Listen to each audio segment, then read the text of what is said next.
Good afternoon. My name's Dalia Mogahed, and I direct research at the Institute for Social Policy and Understanding. And I want to welcome you and thank you for taking time to be here this afternoon. I also want to welcome all the folks that are joining us via live stream. Today, we're going to unveil the results of our 2019 ISPU poll done in partnership with the Georgetown's Bridges Initiative.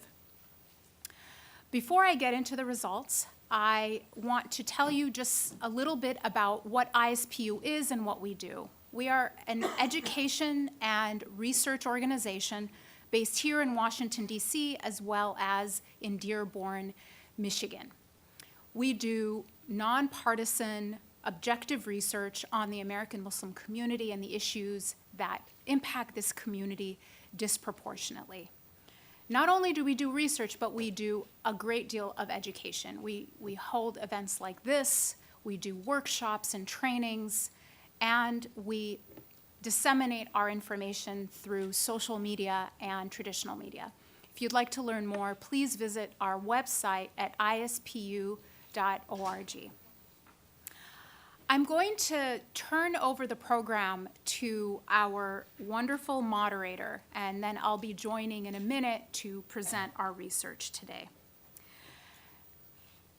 It's with great pride that I introduce my friend, Mehdi Hasan, who is a columnist and senior contributor at The Intercept. He's also the host of The Intercept's podcast, Deconstructed.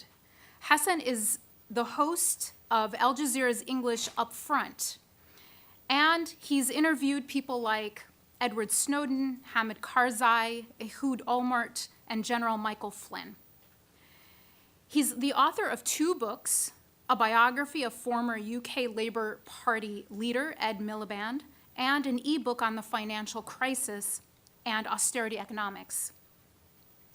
He was recently awarded Online Columnist of the Year for 2018 by the Society of Professional Journalists, the oldest organization representing journalists in the US.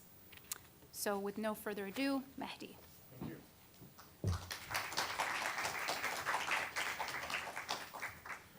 Thank you, Dalia. Ladies and gentlemen, it's a pleasure to be back here at the 4th annual ISPU American Muslim poll results unveiling. In fact, it's my 3rd time here, I think. And I think I'll keep coming back as long as I'm invited back, because this is such an invaluable survey of public opinion, of not just Muslims, but of Christians, of Jews, of a whole range of faith communities and people of no faith, their views, their experiences, their hopes for the future. And ladies and gentlemen, our future looks dark and bleak right now, because if one word, one concept, one phenomenon has come to define the United States in an age of Trump, it's hate. Hate. We live in an era of hate. Over the past few years, hate-filled individuals and hate groups have come crawling out from under a variety of rocks. White nationalists, neo-Nazis, militiamen, Islamophobes, anti-Semites, anti-black racists. I could go on and on, sadly. The very disturbing truth is that on this president's watch, hate has been mainstreamed, normalized, legitimized, escalated, and amplified. Just ask Representative Ilhan Omar, one of the first 2 Muslim American women ever elected to Congress, a black woman, a woman in a headscarf, a former refugee who has been demonized and smeared in the most racist and Islamophobic ways, and whose life is now in genuine danger, just a few months into her first term in Congress. In fact, last year, the FBI reported an increase in hate crimes for the 3rd year in a row, a 17% annual increase across the board. Anti-Semitic hate crimes spiked by 37% year on year. One study of FBI hate crime data by Pew found that the number of assaults against Muslims in the United States is higher now than it was in 2001. Think about that. More assaults on Muslims today than in the year of 9/11. Astonishing, depressing, dangerous. And while Trump alone can't be blamed for this explosion of hatred and bigotry, he's much more of a symptom of it than he is the original cause, he certainly exacerbated and boosted it in a way never before seen in our lifetimes. It's no coincidence that hate crimes are up 17% on Trump's watch, or that the number of hate groups in the United States is up by 30% since he emerged on the scene in 2015. As the old saying goes, correlation isn't causation, but it sure is a hint. In fact, one recent study found that 1 in 5 perpetrators of hate incidents in 2017 invoked either the name of Donald Trump during the incident or a Donald Trump campaign slogan or signature policy. How this is not a bigger story is beyond me. It's truly shocking. President of the United States being invoked in hate crimes regularly, repeatedly.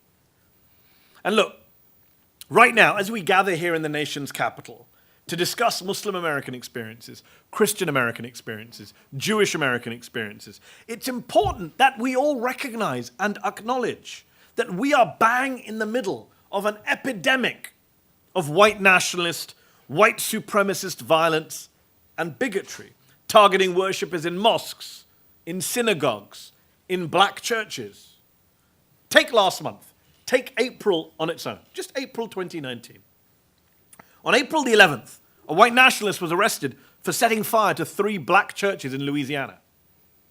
On April 16th, a white nationalist who ran down and killed a young black man in Oregon was sentenced to life in prison.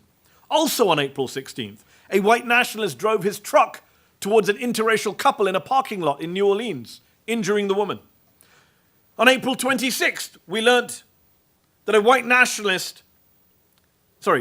Islamophobe drove his car into a group of pedestrians in Southern California and put a teenage girl in a coma because he thought they were Muslims. And perhaps most shocking of all, on April 27th, just this past weekend, a white nationalist walked into a synagogue in San Diego, opened fire on the Jewish worshippers inside, killed 1 woman in the process. And he did so, by the way, 6 months to the day after another white nationalist entered a synagogue in Pittsburgh and murdered 11 Jewish worshippers, the worst anti-Semitic massacre in modern American history. So look, the threat is very real, and we're all in this together. Those of us who are minorities, we're all in the crosshairs right now. And so we all have to stand together against hate, against rising bigotry, against growing white nationalism, against the phobes and the bigots, even the ones in the White House. But we have to do it armed with the best information, the best facts and figures, the best snapshot of what is going on inside of our communities and what our communities think is going on across these United States of America. In a Trumpian age of alternative facts, God bless the ISPU for giving us the real ones. And on that note, I hand back to Dalia Mogahed. I'll be back for a panel discussion shortly.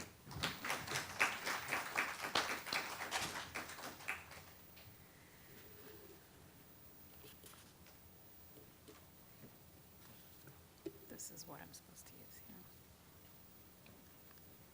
Great. So for the full, everything you're going to see here and a lot more, please go to ispu.org/poll, and you can also keep up with the poll on social media at ISPU on Twitter, Instagram, and Facebook. What I'd like to cover with you today is first I'm going to briefly explain our methodology, what we did to collect this data. I'm going to go through our key findings, and then we're going to have a lively discussion with some panelists.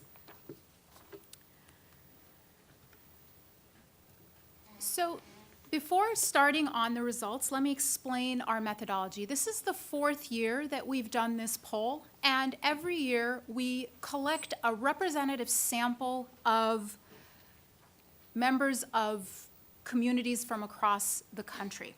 Our chief methodologist, we're proud for the 4th year in a row, is Dr. David Dutwin, who heads SSRS's polling firm. He's also the president of APOR, which is the organization that essentially provides guidelines for polling in the United States. And David will be with us to answer methodology questions later in the presentation. We have a national sample of Muslims, Jews, Protestants, and then within that, we've looked at white evangelicals, Catholics, Americans who are not affiliated with any faith. And our total sample size was 2,300 Americans. Every single respondent was given an identical survey, as they have been for the past 4 years. And this survey was fielded January 18th to the 25th in 2019. And you can read everything you want about the methodology on our website. This poll would not be possible without our advisors. We have some of the best advisors in the country in the field of polling and social science. Now I'm going to jump right to what were our key findings this year. The poll covered a lot of different topics, but I'm going to only focus on civic engagement and Islamophobia for the purposes of this presentation, just for the sake of time. On civic engagement, we found that Muslims are the least likely faith or non-faith group to approve of President Trump. Not the most surprising finding of the poll. And that the support of the Muslim ban, one of his signature policies, does little to help candidates with most voters.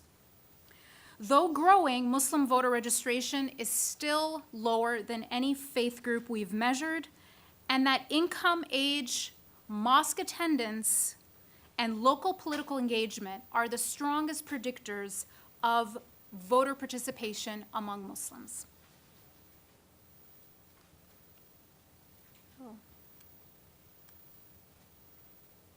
The Islamophobia Index. For the second year, we've partnered with the Bridges Initiative to construct and to measure Islamophobia in the United States. And here's what we found out. One, Islamophobia has inched up since last year. Here are the things that protect you, though, if you want to work on eliminating Islamophobia or lowering it. Knowing a Muslim, knowing about Islam as a faith, and positive views of other minority groups are all linked to lower Islamophobia. We also found that the Jewish community and the Latino community are the most favorable toward Muslims of any groups in the United States, with white evangelicals as the least favorable. Now, other topics that we covered in the poll that I will not be covering in this presentation, so encouraging you to actually check out the report. We looked at sectarian and gender discrimination, the rate of sexual assault in different religious communities and how often people report those. We looked at public and private religious engagement. And we will also be releasing at a future date data on Muslim mental health and suicidality, as well as religious literacy. So let's start with civic engagement. Muslims are the least likely to approve of the president's performance at 16%. I'm not sure why, sorry, this is very sensitive. I'm going to put it down, not touch it until I'm ready.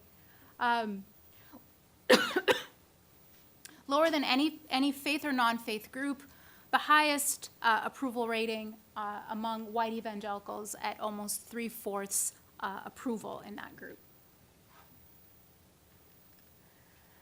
Now, one of his signature policy platform issues was the Muslim ban. And so we looked at how much the endorsement of the Muslim ban or support for the Muslim ban actually helps a candidate. And we found that if you look at the general public, the plurality, 44%, say it would actually decrease a voter's support for that candidate. Now, the support differs from faith group to faith group, with Muslims the most likely to say that support for the Muslim ban would decrease their support for a candidate. As well, Jews also, a majority of them say that it would actually hurt their support for a candidate. But even among the strongest supporters of this policy, white evangelicals, even there, it is not a majority that say that it would help a candidate's standing with that voter. The bottom line is that overall, support for the Muslim ban is not a net positive for a candidate. Now, this was perhaps one of the most surprising findings of the poll. I've been asked more about this than almost anything. When we looked at how people are feeling about the direction of the country, we found that across the board, with the exception of Muslims, of all people, there's been a decrease since 2018, a slight dip in how optimistic people are feeling about the future. The one and only group, the eternal optimists, it hasn't gone up that much. I shouldn't exaggerate this finding. But Muslims today are more likely to say that they feel like the direction of the country is going well than they were in 2018. Now, it's still a minority. It's only about a third of Muslims who say that they feel satisfied with the direction of the country. Now, the most likely explanation of this is the timing. It was January of 2019, and while a lot was going wrong, something actually really, something right had happened, which is the election of two Muslim congresswomen that may have boosted Muslim optimism, at least temporarily. But when you look at a trajectory across a longer period of time, Muslim satisfaction with the direction of the country has declined steadily since 2016. Muslims are also the least likely to be registered to vote. This year, 73% of Muslims say that they are registered to vote, and this is only among eligible Muslim voters. So it's not a matter of looking at Muslims as a whole where, some might not be citizens. This is only among those who could vote if they wanted to. Now, that number has steadily climbed since 2016, but it is still lagging behind other groups. So those working on increasing Muslim registration still have a great deal of work to do, but much progress has also been made. Now, how do Muslims vote when they do vote? Well, we looked at the 2018 midterm elections, and more than 3/4 of the Muslims who voted in that election voted for a Democrat, the highest of any group, even higher than the Jewish community, which is thought of as a strongly democratic religious community. Now, for those working on increasing Muslim participation in elections, what should they focus on? According to our data, these are the strongest predictors of voter participation. The ones that are moderate predictors are the light blue, and then the dark blue is the strong predictor. So here are the moderate predictors. A lot of them aren't surprising. High income, so richer Muslims more likely to participate. Over the age of 50, not too surprising. Older Muslims more likely to participate. And then the third is an important one, attend a religious service weekly. So mosque attendance continues to be a predictor of participation in the democratic system. And so remember that point the next time you hear someone claim, which we probably will very soon, that mosques are a hotbed for radicalization. It's quite the opposite. Mosques promote and predict democratic participation. Now, the strongest predictor, though, the strongest driver for Muslim political participation is contacting a local elected official in the past year. When people get involved in their local politics and their local elections, they are far more likely to participate on a state or national level. I'm going to now turn to the Islamophobia Index.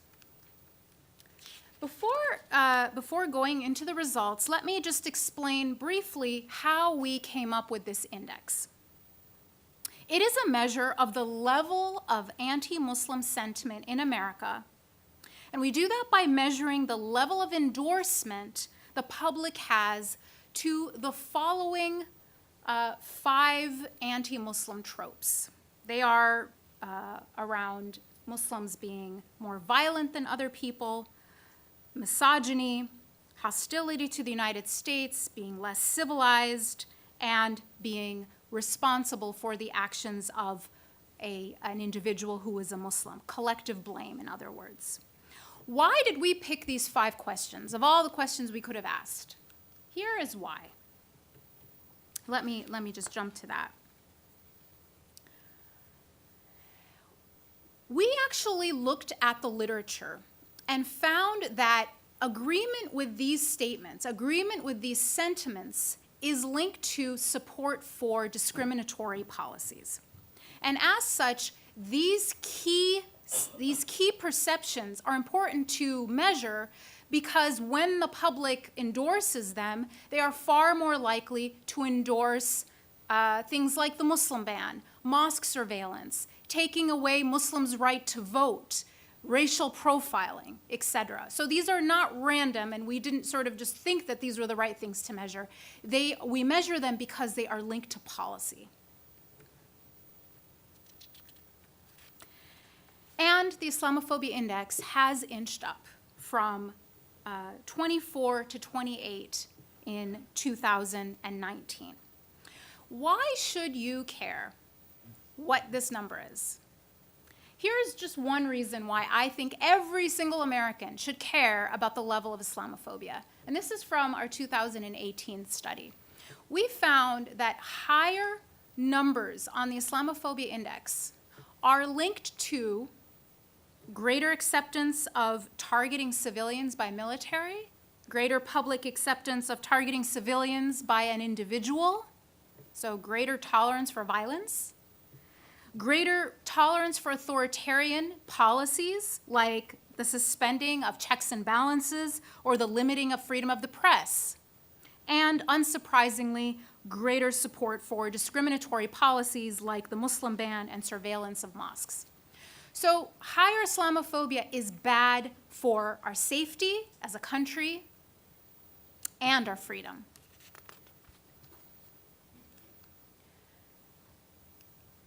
And here's where different groups land on Islamophobia for this year, on the Islamophobia Index.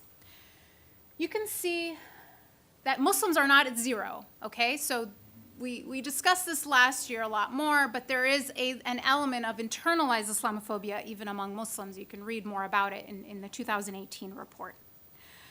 You also find that Jews, just second to Muslims, are the lowest on the Islamophobia Index, and again, second year in a row, white evangelicals are the highest.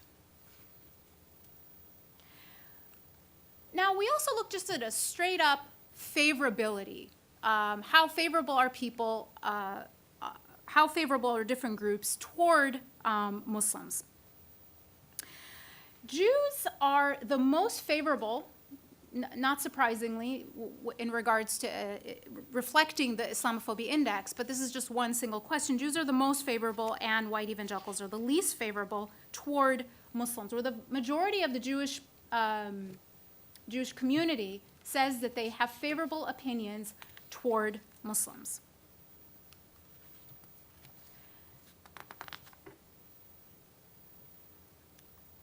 And that is reciprocated by Muslims toward Jews as well. So this is a look at Muslim opinions of Jews, 45% favorable, 10% unfavorable, and Jewish opinion of Muslims, 53% favorable and 13% unfavorable. These are statistically similar numbers, so there is a mere reflection of Jews and Muslims toward each other, which is quite different than what the narrative that we sometimes hear in the media. Where there is the greatest difference in terms of how each group sees each other is comparing Muslim views of evangelicals to evangelical views of Muslims. Here, Muslims are far more likely to have favorable views of evangelicals than are evangelicals to have of Muslims. Now, interestingly, and not surprisingly, Jews are also the most likely to actually know a Muslim, whereas white evangelicals are by far the least likely to know a Muslim. More than three-fourths of Jews, three-quarters of the Jewish community, say they know a Muslim personally, and only about a third of white evangelicals say the same. And this is really interesting and important because knowing a Muslim and your score in the Islamophobia Index are very closely correlated. So among everybody in the poll, the entire general public, the Islamophobia Index for those who do not know a Muslim at all is 35%, whereas it goes down to 18, I'm sorry, not 35%, that's not a percent, that's just 35. It goes down to 18 among people who know a Muslim and that person is a close friend. So knowing a Muslim, and especially knowing a Muslim well, can do a lot as a protective factor against Islamophobia.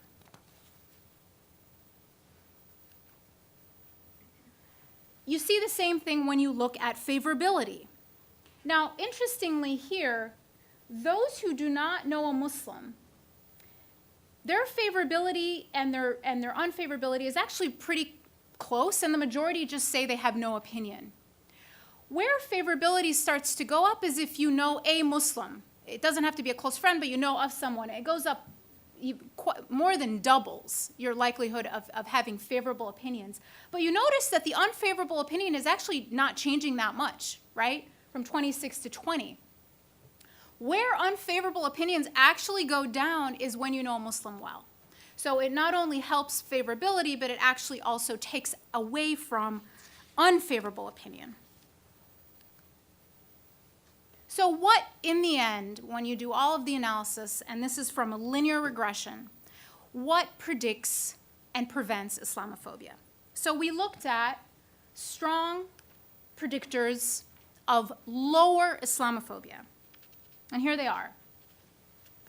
One, being a Democrat. Partisanship is a powerful predictor of lower Islamophobia. Now here's where it's really important to also take note. Favorable opinion of Black Americans is a very strong predictor of lower Islamophobia, as is, not surprisingly, favorable opinion of Muslims, but also favorable opinions of Jews and of LGBTQ people. Moderate predictors and weak predictors. Moderate predictors include favorable opinions of feminists, knowing a Muslim, and high income. And then finally, weak predictors, although they're still significant, identifying as a liberal, having unfavorable views of evangelicals, and having a close Muslim friend. So one thing I actually forgot to mention in the strong predictors is that Islam, knowing about Islam, is a strong predictor of lower Islamophobia, whereas knowing a Muslim is only a moderate predictor. And this is key because simply humanizing Muslims, or even knowing a Muslim as a friend, is not as powerful of a protective factor against Islamophobia as is knowing about the faith itself. Now, as a researcher, I'm always interested in what I expected to find but didn't. So we also found things that we might have expected to be protective factors or predictors of lower Islamophobia that weren't. And here they are. Nativity. Whether you're born here or not, it makes no difference. So immigrants are, for example, no more likely or less likely to be Islamophobic. Sex. Women are no less likely to be Islamophobic than men. Age. That was a huge surprise. Young people, no more likely or less likely. It's not a factor when all else is held equal, held constant. Education. Being college educated, having a PhD does not actually matter. What matters is if you know about Islam or not. But just having more years in school doesn't actually impact your ability, protect you against Islamophobia. And then finally, and really importantly, religiosity doesn't matter. So being more religious, saying that your religion is more important to you, going to church or synagogue or wherever more often is not a factor. And that means something very important, that Islamophobia is an outgrowth of political ideology, right? Since partisanship is a very strong factor, but religiosity is not.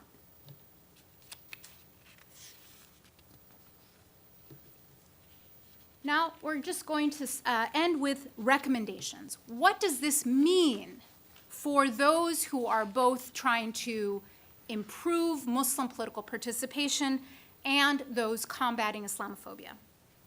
So from our analysis, here are the key recommendations for increasing Muslim civic engagement.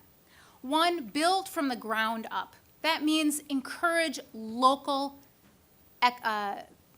political engagement. The more that people are engaged locally, they're contacting their local official, the more likely it is that they will participate more broadly.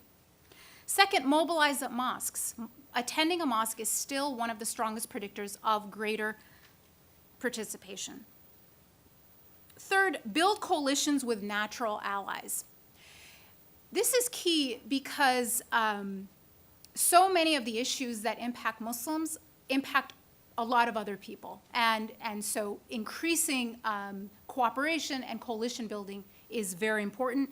And then finally, focus on younger and economically disadvantaged Muslim voters. They are the least likely to vote and is a huge area of growth. The other thing to remember about these two groups is that Muslims are the most likely to have the highest share of young people and have the highest share of economically disadvantaged people of any faith group. So these are two really large groups, segments of the community, and have to be engaged in the voting, in any get out the vote effort. Recommendations for combating Islamophobia. First, build coalitions with other impacted communities. As I mentioned, some of the strongest predictors of lower Islamophobia are positive opinions of the Jewish community, of the Black community. Now, why this is important is because everything we know says that Islamophobia is not a unique thing. It is one branch on a larger tree of bigotry. It is empirically linked to anti-Semitism and anti-Black racism. So it can't be dealt with in isolation. It has to be dealt with in cooperation with others focused on bigotry as a societal ill in general. Two, keep demystifying Islam. Teaching or learning or knowing something about Islam is an even more powerful predictor, a more powerful protective factor against Islamophobia than even knowing a Muslim. So the fact that many people have sort of moved away from teaching about Islam, I think needs to be corrected. It's not enough to just humanize Muslims. Third, do more than interfaith.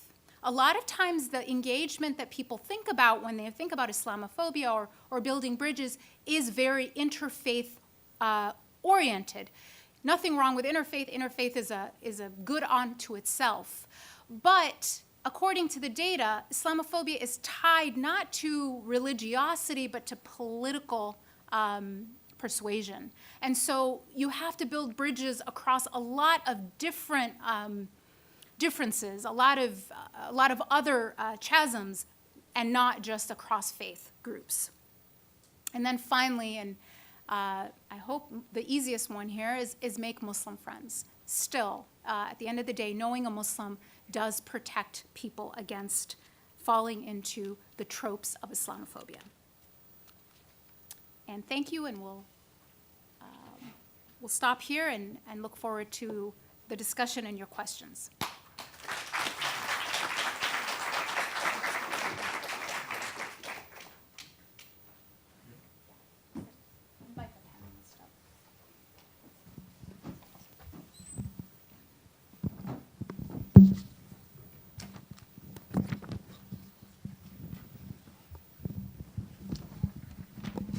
Thank you.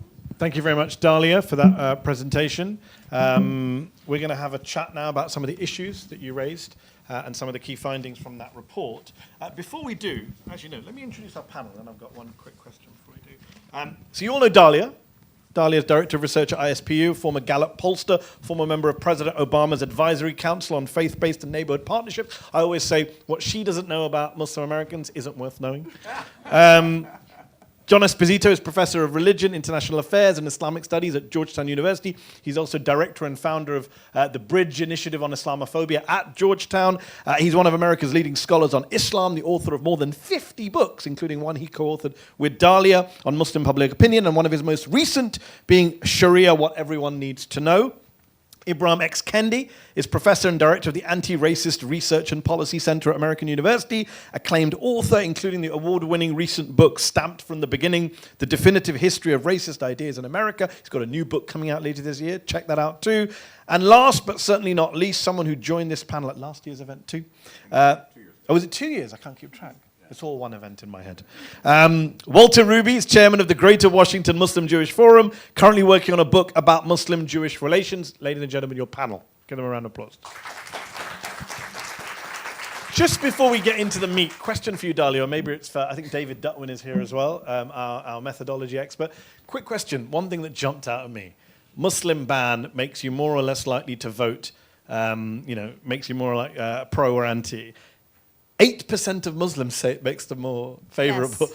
Who are these 8% of Muslims who love the Muslim ban, and what is wrong with them? They really don't want their mother-in-law to visit. I mean, 8% is not a small number. No. I know some of these Do you track Muslims. this to kind of internalize the internalized bigotry that you mentioned in one of your... I mean, there is an element of internalized Islamophobia, but yeah, there is a small percentage of Muslims who sort of take the worldview, a very similar worldview as the president. Yeah. Okay, let's broaden out the discussion, and Walter, we'll come back to some of this. Walter, I want to kick off with you. Last weekend, another synagogue, another anti-Semitic terrorist attack. How worried are Jewish communities in the US right now about their collective future in this country where for a long time we were told, anti-Semitism's over, Jews are very well integrated, they're doing much better than other minority communities. There's data from ISPU and others, I remember in previous years, about the interconnection between Islamophobia and anti-Semitism. The people who tend to be Islamophobic also want to attack Jews, and in fact, the alleged shooter at this weekend says in his manifesto, before I got round to attacking the synagogue, I set fire to a mosque as well. When you see stuff like this happening this weekend, how concerned are you? Well, thanks for the question. I guess let me start on a personal level. That when Pittsburgh happened exactly 6 months ago, as you pointed out, I had this strange realization that for the first time in my own life, and I'm 69 years old, I did not feel safe as a Jew in America, and that was like, whoa, where did that go? And I sort of checked that and rechecked that, and I heard that obviously from many people in the time since. This latest thing in San Diego really sort of gives you the feeling, the sick feeling in the pit of your stomach, that this is now the new normal. Again, I guess we've had this with attacks on different groups and obviously on Muslims. The first time it happens after Pittsburgh, of course, 11 people were killed in Pittsburgh, only one, thankfully, here. Thankfully, I'm sorry to say. But all of that feeds into it, that there was a huge outpouring after Pittsburgh, and there were so many memorial events all over the country in which Muslims, by the way, played a huge role. The Muslim community came out and was so supportive, raised hundreds of thousands of dollars, as many of you know, and that had a huge impact on Jews. And for myself, just being I remember a rally at a memorial rally at the temple in Virginia, Temple Road of Shalom. So it was just so moving that the gentleman sitting next to me was a Muslim with his two small children there. So all of that's been very important. But the last point I would just make, Mehdi, on this point is that so my first feeling, which stays with me, is I am no longer safe as a Jew in America. But then my second thought, or maybe it was a couple days later, was nobody is safe, or no minority communities are safe in America at this point. not Muslims, not African Americans, not Hispanics, not Sikhs, not LBGT, and that's the thing. So we're part of, so for a solution for this, the Jews need to be part of a larger alliance fighting what's the bigotry that's happening, especially white nationalism. Undoubtedly so. Ibram, you've been writing about the black experience of racism, both as a commentator and an author and as an academic. Talk to us a little about Ilhan Omar and the story about Ilhan Omar recently, because how does what she's been going through fit into what you've been writing about and documenting in your own academic and journalistic work in recent years? Here you have someone who's not just black, not just Muslim, not just a refugee, but all of the above. And what she's been subjected to in recent months has been ridiculous. Not just a woman, too. Not just a woman, too. And a woman in a headscarf. It says multiple intersecting identities. Well, I mean, I think you pretty much said it. I mean, I know in studying sort of anti-black racism in particular, you can't really just understand the history of anti-black racism. You also have to understand the way in which anti-black racism intersects with other forms of bigotry to specifically target groups of people. And so the way in which bigotry against women intersects with bigotry against black people, which intersects with bigotry against the Islamic community, which intersects with bigotry against young people, which intersects with bigotry against progressive people, which intersects and so for her, right, in many ways, she, for sort of all of those intersections of bigotry, has become sort of the poster child for hate in America. And of course, she is therefore having to sort of, she's having to sort of carry those burdens of bigotry sort of on her back. And I think that it's critically important in the way in which this study sort of showed the relationship between anti-black racism and Islamophobia. And I think the way in which she is being sort of attacked is allowing us to see that in real time. Well, that's a very good point. We're going to come back to all this. I'm just going to get some opening. By the way, we're going to open up to the audience at about 3 o'clock, so save up your questions for that. John, Dalia mentioned and showed us the research, which shows, I mean, I've said this in my own talks and articles and comments on the subject that, you know, the more you know a Muslim, the less likely you're likely to be bigoted towards Muslims. Kind of not rocket science. What was interesting is about one of the predictors of lower Islamophobia being having a knowledge of Islam, a specific knowledge, not just of knowing a Muslim, but knowing something about a Muslim's faith. As someone, a non-Muslim scholar who has devoted much of your life to educating people about Islam, how ignorant do you think mainstream America, especially politicians, pundits, academic institutions, are about the basics of Islam and what can be done to fix the problem, if anything? I think, you know, two comments to begin with. Studies have been done about religious literacy in general among American people, and it's appalling. Okay, you can even find among educated Americans, and among educated university students. Some of them, even with regard to their own faith. So you have somebody who's a Christian, and you say, well, you know, how many gospels are they? How many? And they don't have any sense. When it comes to Islam and Muslims, my line has always been, since right after the Iranian Revolution, that I have the best job in the world. Because the Iranian Revolution gave me both my career and my first Lexus. Nobody was interested in Islam before the Iranian Revolution. But the reason it's the best in the world is that people keep asking me the same questions, and that's the real answer. And it's not policymakers, you know, you name it, average persons, well-educated. It's the most basic questions in the world. Is Islam a particularly violent religion? You know, isn't religion the primary driver in terms of combating violent extremism? Isn't the situation of women, you know, appalling? Sharia law. And Sharia law. Is it exhausting being John Esposito in the US? Sometimes you really, I remember a young Palestinian a number of years ago who decided to leave the US and work in the Gulf. We were driving along and he turned to me and said, why do you do this? So I didn't know, we were good friends. I said, do what? He said, you keep hitting your head up against the wall. You know, I mean, you're still, now if you've done it as long as I have, you're a kid at 69. If you've done it as long as I have, it can get really, really depressing. But the reality of it is that the reality's there and it's bad. And it's also very energizing in the sense that you have those times when you feel that there is some headway. I mean, for example, in terms of getting people to understand Islam, better, it's not just that we and some others develop a program where we pay and go free and train teachers. We now have programs that train the trainers in order to really broaden that situation. And I think that there's got to be a lot more. One final point I wanted to make is that, and I'm not taking this as a cheap shot because I've been involved in some of these projects. Sadly, major statements by major religious gatherings and folks mean virtually nothing. They're reference points, but they're shelved reference points. It's only when those same major religious leaders turn around and say, we are going to see that those who are trained in Jewish seminaries, Christian seminaries, madrasas, etc., are really going to be trained to be pluralistic in terms of other religions.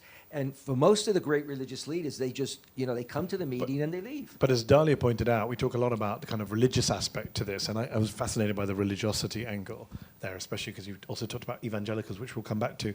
But again, we can talk about Christian leaders and Jewish leaders, but in the political realm, the people doing the educating are not from these walks of life. You look at some of the stories that have come out recently about people who were training at the FBI or local police forces who were sent to talk about Islam.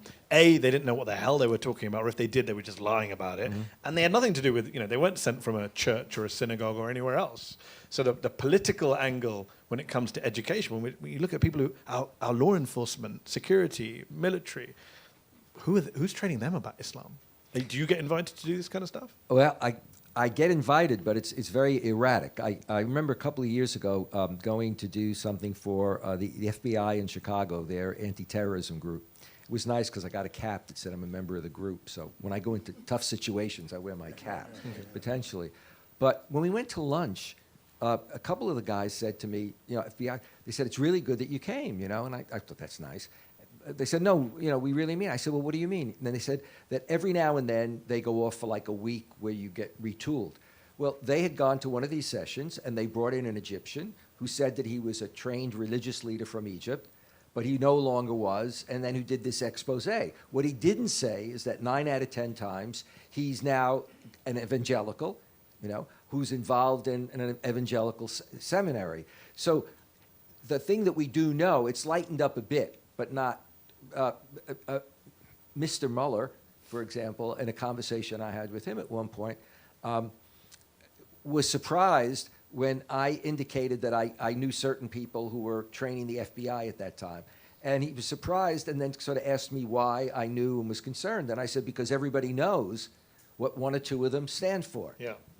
And the extent to which those people were publicly, not just quietly, involved in that kind of situation is appalling. And some of it is political ideology, but I also think that the political ideology gets affected by certain people who are religious. Interesting. If you're talking about very conservative Catholics and very conservative Protestants, they tend to be Republican to begin with, and a very right-wing kind of Republican.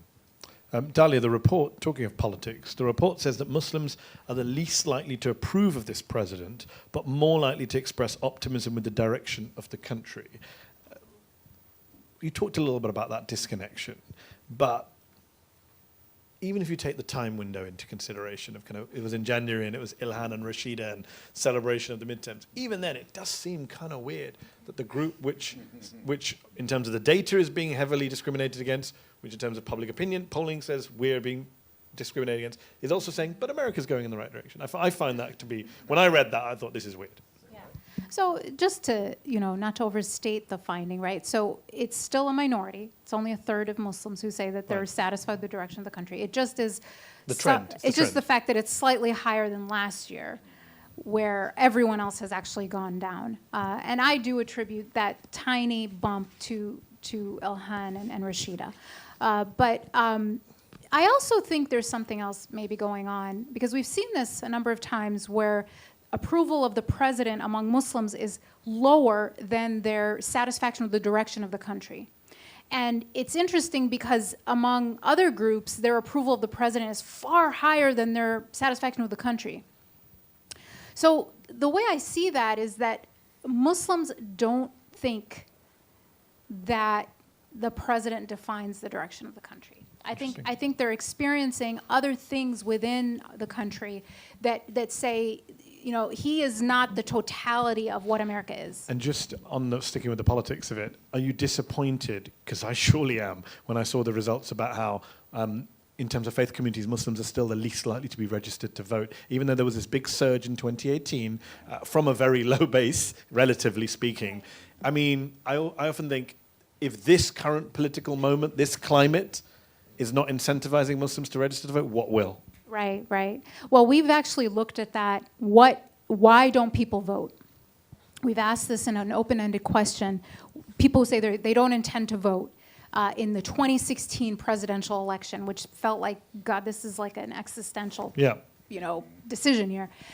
Those who said they weren't planning to vote gave basically two reasons for it. One is they said they don't think their vote counts. It doesn't matter. It doesn't make a difference. It's just, it doesn't change anything. And the second reason they gave was that they didn't feel like any of the candidates represented their point of view. So they weren't excited by any of the candidates in this last 2016 election and didn't. Do you think it's going to be different in it. 2020? Based on 2018? Well, I hope so. But what the data is indicating is, it might be marginally different, but not radically different. Wow.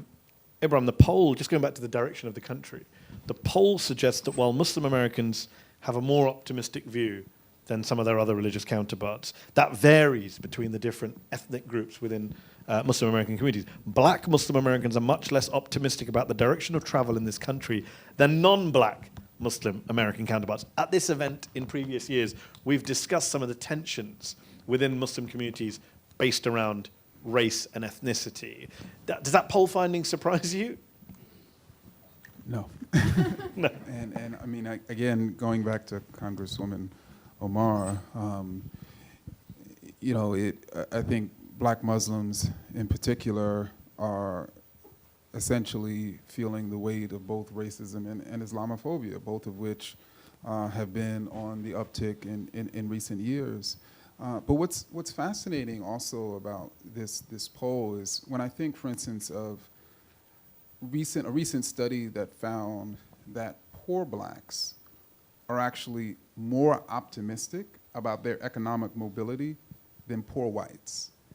And so I was also, when I saw this data, about Muslims being more likely to be optimistic than I thought back to that, and I think the other thing I think that's going on is this sort of political ideology that is being fed to and that's driving white evangelicals and others, which is that the country, because of the ascent of the Muslim community, the ascent of people of color, the so-called control of Jews, is slipping away from them, right? That's the political sort of ideology that's being fed, and so that's going to lead to people who have high levels of Islamophobia or of racism to believe that the country is no longer great and to look for those who are seeking to make it great again.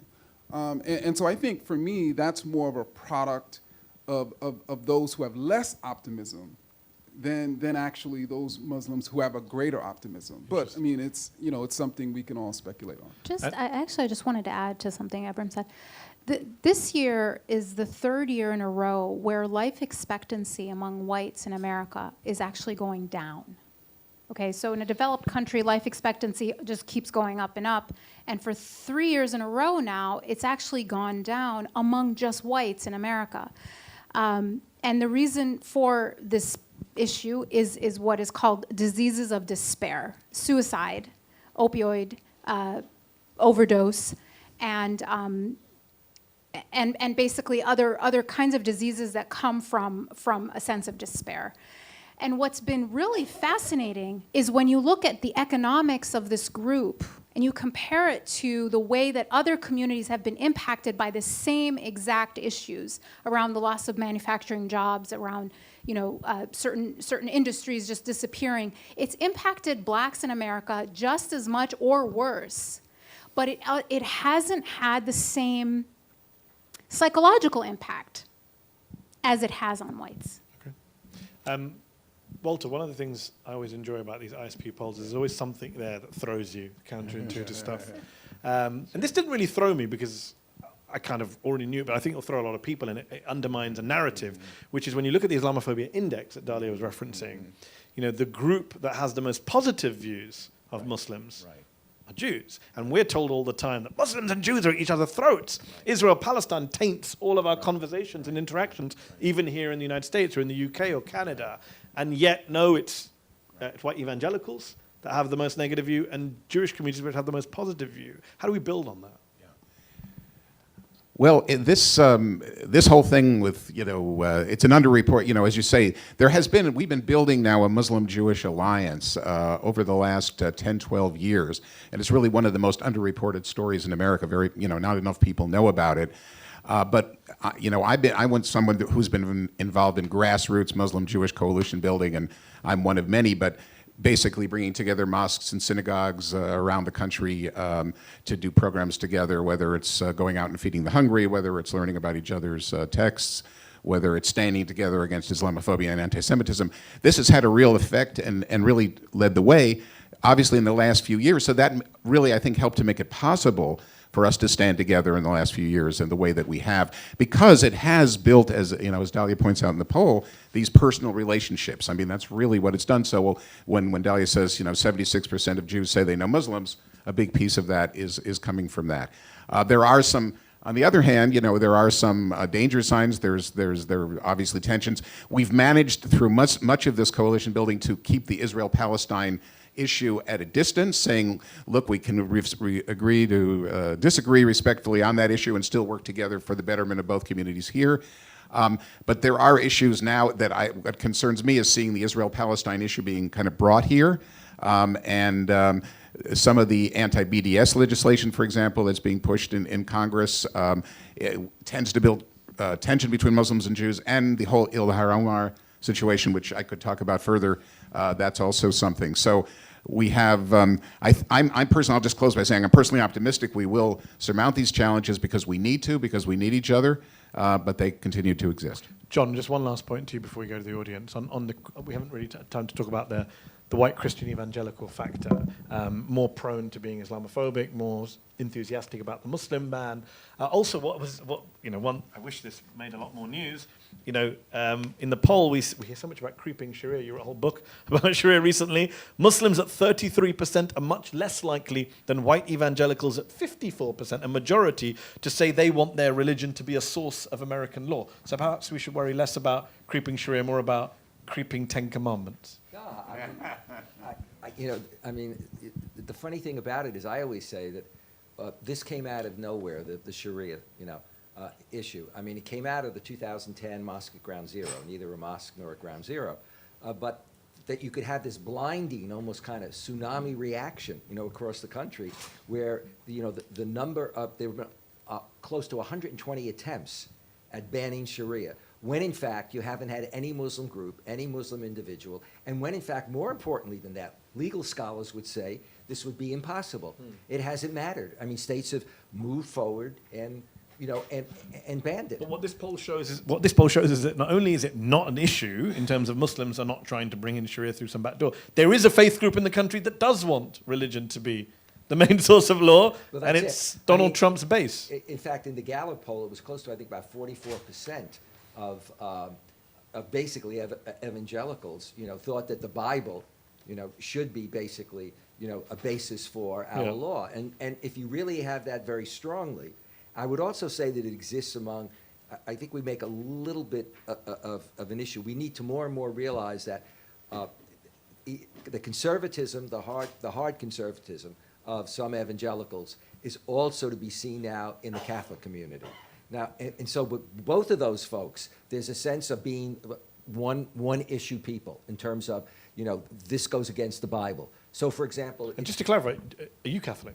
Yes. Okay. Do you know how many Muslims say John Esposito is a secret? Do you know how many Muslims say John Esposito is a secret Muslim? Just saying, in a good way, not in a kind of Trump, Barack Obama way. I was in a monastery for 10 years too. But the reality of it is that we, we really have to realize the extent to which for some people there is this one issue. For example, if you deal with very conservative Catholics, okay, the abortion issue trumps everything else, everything else. So, I get people who are really well educated, et cetera, just on that issue, let alone other issues. Look at the Supreme Court situation. Okay. When I grew up, the idea that you'd see a Catholic on the Supreme Court, right? Now we have, Protestants doing backflips in the last decade to see all of these Catholics coming on. Why? Because their profile looks a lot like what they like. Okay, on that note, we're going to open it up to the audience. We'll take questions. We've also got David Dutwin, who's the chief methodologist, here for another, I think, 15 minutes. If you have any questions about how the poll was done or any questions about the methodology, focus them in that direction. There's a microphone coming around. Please don't give a speech. Ask a question. Keep your points very short. Lady there. Hi. You talk a lot about voter engagement in the young Muslim community, and I'm wondering, what do you think are the solutions for getting young voters, especially in the Muslim community, more engaged politically? Okay, I'm going to ask Ibram first and then Dalia. So I think based on the data, putting forth candidates that are going to energize and inspire those voters.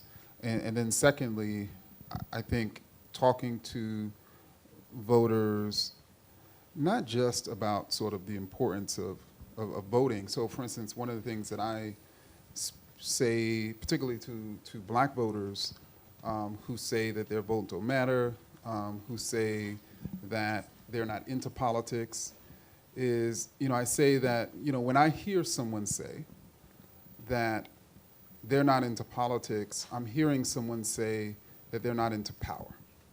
And when I hear someone say they're not into power, I hear someone say that they prefer to be a slave. And so to me, it's just that simple.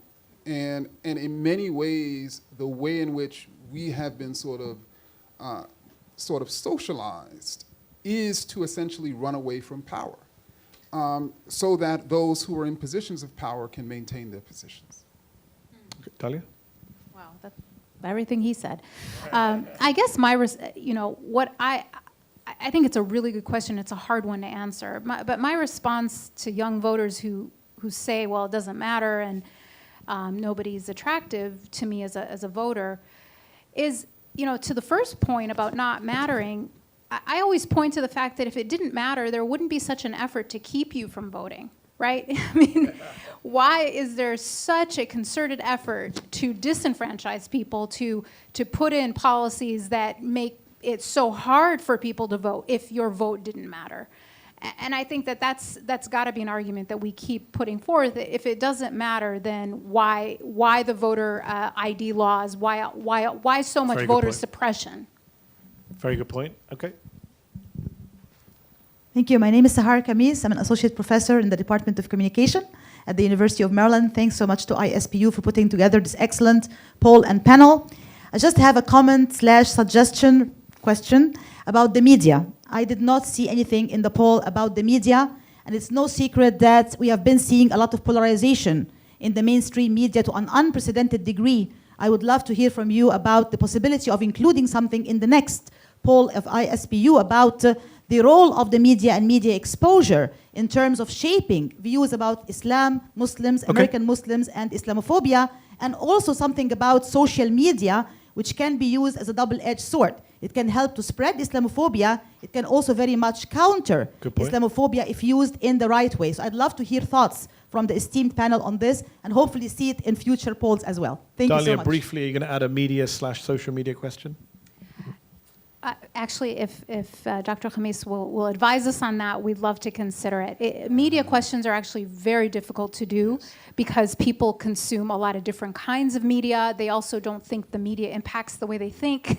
So it's always very tricky to do a media piece, but we'd love to talk more about it. John, we talked briefly about the FBI, and I asked you, have you been invited to speak to kind of law enforcement? One thing I found, I moved to the US in 2015 from the UK. I watch a lot of cable news for my sins. One thing you don't see on US cable news are academics in general. It's not a place where professors go to hang out in general. See a lot of think tankers and pundits of all sorts. But you don't see professors, and on Islam in particular, the quote-unquote experts who turn up on TV or in print aren't people who are really qualified or experienced to talk about Islam in any meaningful way. What's your personal experience been? Yeah, I did a lot more media until about 5 years ago. But before that, we used to do a lot of media. Also, there can be a practical thing that comes in. For example, if you live, depending on where you live in the city, why would you want to go all the way to where the station is, in the old days with CNN, et cetera, unless it's going to be some major exposure? Yeah.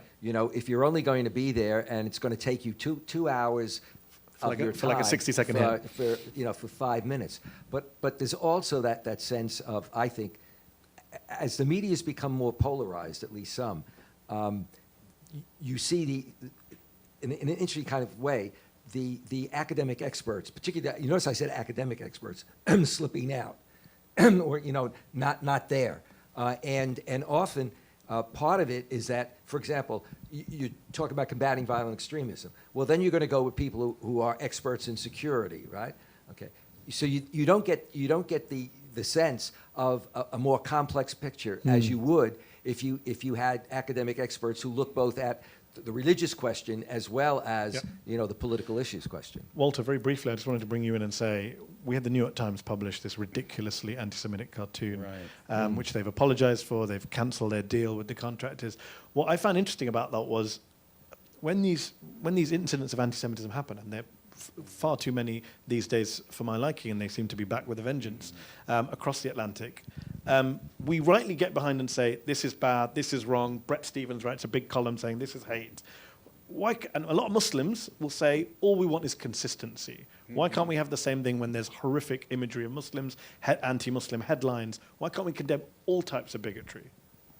I totally agree, Mehdi. And, obviously sometimes what is exactly anti-Semitism or Islamophobia in a cartoon especially is in the eye of the beholder. True. And on this one, I guess what pushed me over the edge was putting the kippah, putting the yarmulke on Trump's head. If it hadn't been for that, I would have said it was, pointed, thing. But absolutely. I just wanted to make one other quick point on media, because I myself was a reporter for Jewish and Israeli newspapers for most of my life.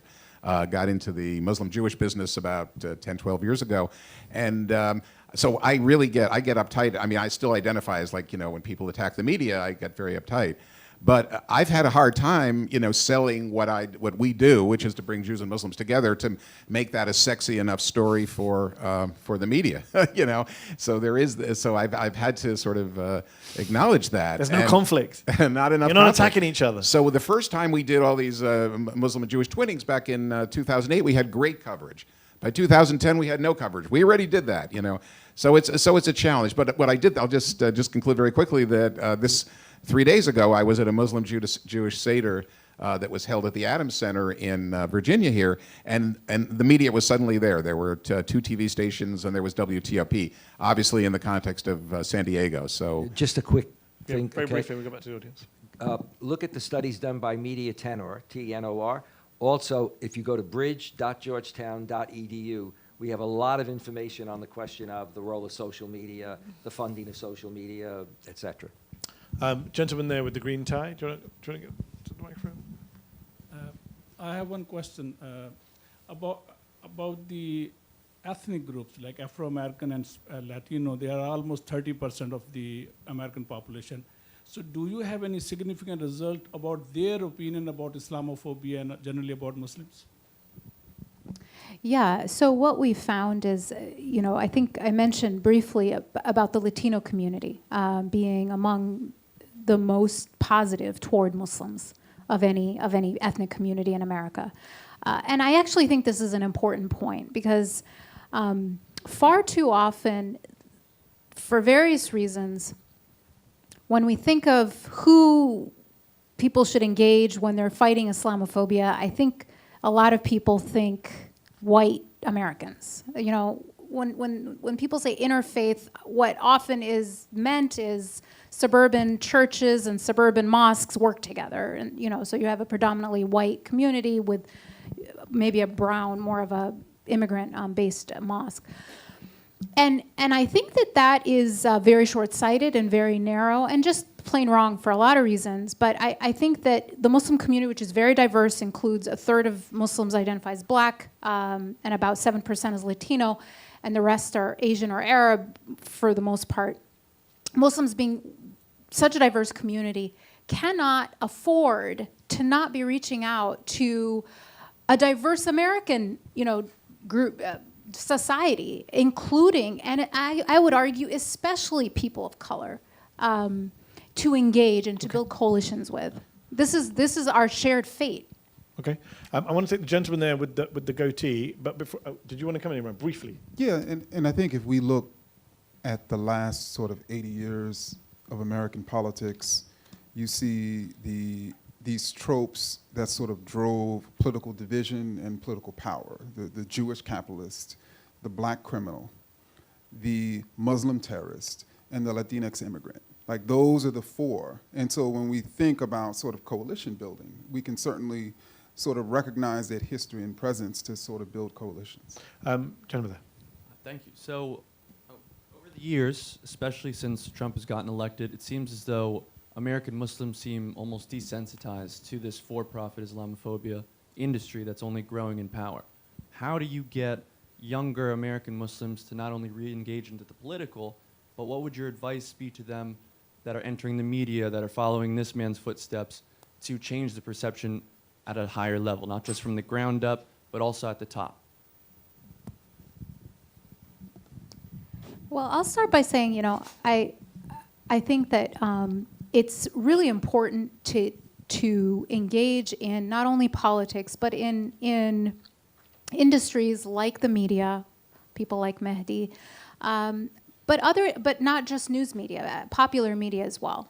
Creating media in general, popular media included, that tell stories that reflect reality, that reflect who Muslims actually are, is going to be, I think, one of the most powerful ways to correct. This isn't, I always want to emphasize, this is not about PR. It's not about a spin. This is about simply correcting deep misunderstandings that ultimately hurt the American public as a whole.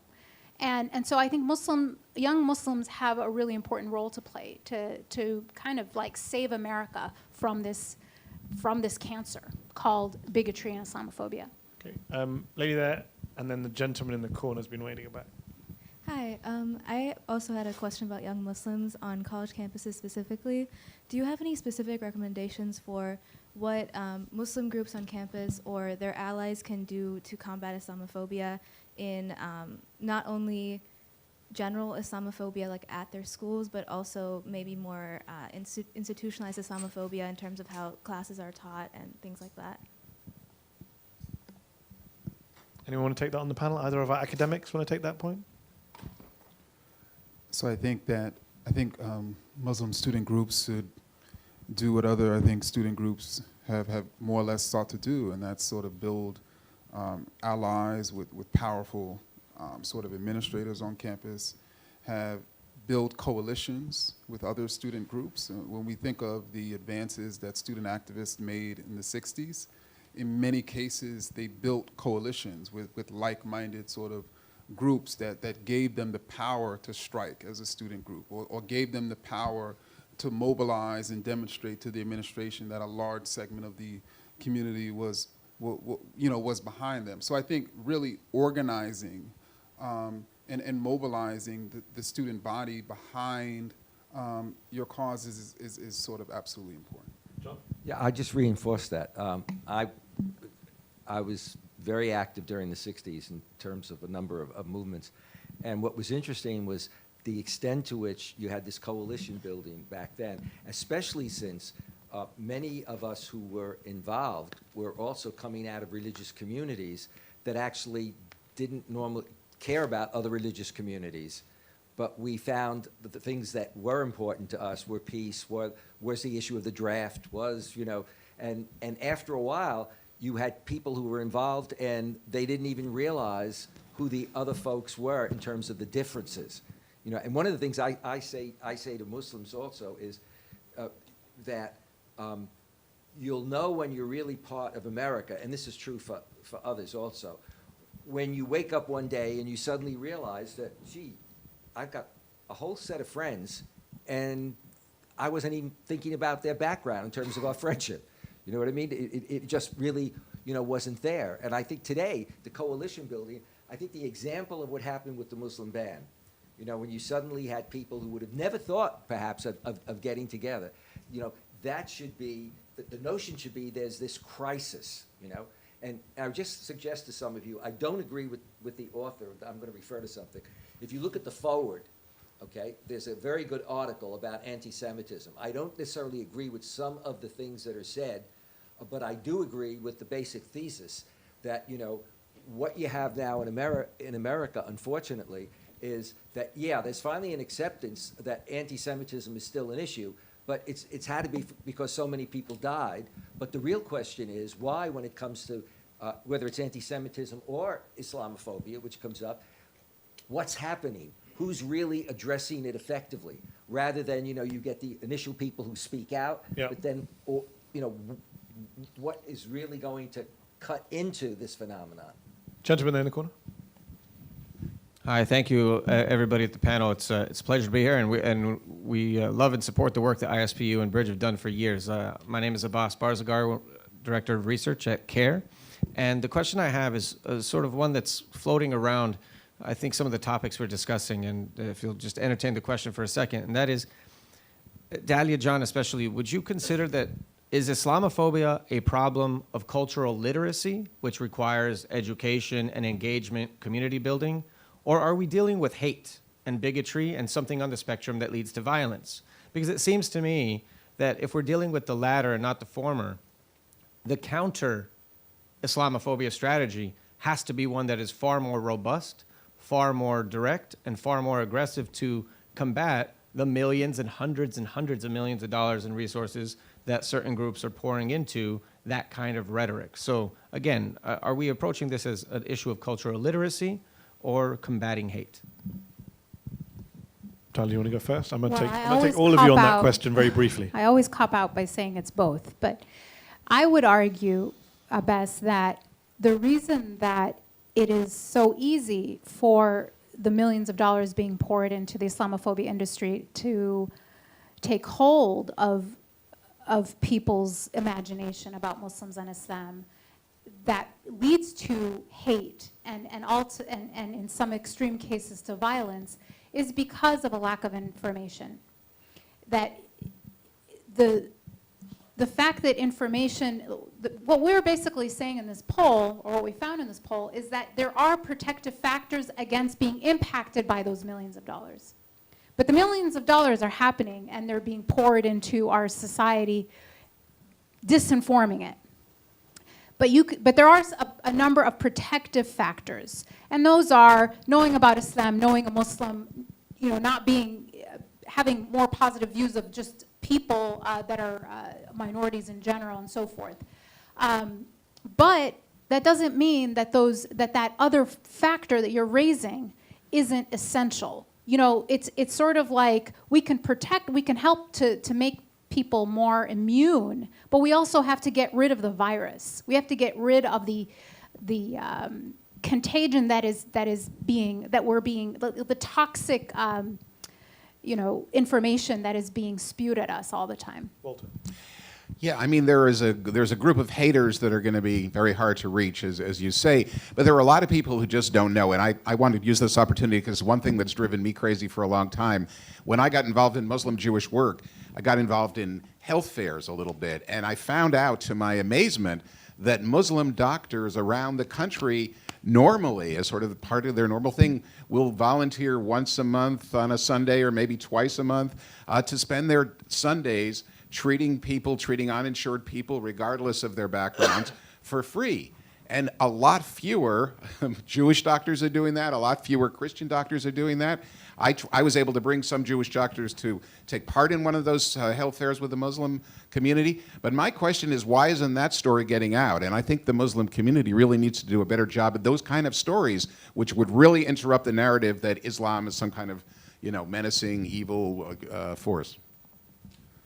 So one of my students at American University is doing a long American history of Islamophobia. And one of the things that he, I hope, is going to look into is what I sort of fundamentally found in Stamped from the Beginning. It's the anti-black history of racist ideas. And in this history, I found that when we distinguish between the producers of racist ideas and the consumers, you see that these producers with massive sort of platforms that have the ability to circulate anti-black racist ideas to millions have typically produced them not out of their own ignorance and hate, but due to an effort to substantiate racist policy that typically benefited them. And so, or to, in the case of a politician, there's a recognition of the existence of Islamophobia, or in the case of anti-black racism. So let me produce these ideas so that I can essentially tap into them to get elected or maintain my political office, knowing that I personally don't even believe them. And so that the question ultimately, even you take someone like Trump, does he truly believe that Islam hates us? You know, that's a certain question I don't think people are asking. But what we do know is he recognizes that if you put that out there to people who already believe it, and then you present yourself as the defender against Islam, then those people who believe it are going to look to him and look to support him. And so ultimately, I'm saying this all to say, I'm sorry I'm going over, is I think another way in which, you know, we can think about potentially stamping out Islamophobia is stamping out those political forces and those powerful forces that are utilizing Islamophobia for their own political, economic, and even cultural gain. And so what that means is eliminating the policy and power, the Islamophobic policies and powers, which will presumably eliminate the cradle of Islamophobia itself. Okay. John, last word's yours, John. I think we have to wrap up. One has to realize that more than $200 million has gone to these Islamophobic authors, et cetera. That's a hell of a lot. And look at the money on the other side in terms of penetrating social media. I think for me, a major part of the challenge is access and penetration to social media in a significant way. When I travel across the country, people are aware of things like, you know, American Thinker, et cetera, and they have no sense of its background and profile. But how many websites that are different than that do you really see that are prominent, you know, that are carrying these kinds of, messages? On that note, we've run out of time, but thank you so much for your patience and for coming along, for watching at home and for watching here at the NYU DC campus. Give a big round of applause to your panel. And thank you, Dalia, to ISPU and to the Bridge Initiative for hosting this event. Go for it. Okay, I'm going to ask you to answer 3 questions on a quick survey for our evaluation of our work. If you could text MJ16, so the text is, you write MJ16 and you send it to 22333, and then it's just 3 questions. We'll let you go. So the first question is, after you've text MJ16 to join the survey to the number 22333. The research presented is of high quality. If you agree with that, 5 is strongly agree and 1 is strongly disagree.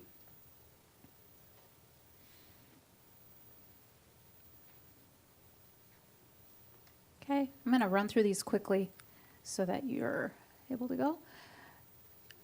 Question 2, the research presented is relevant.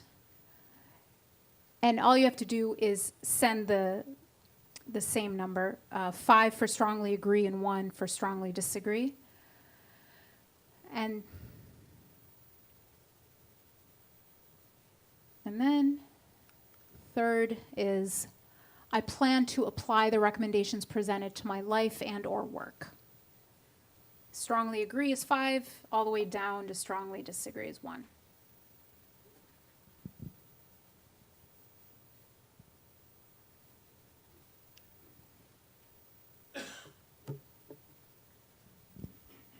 Thank you very much for coming.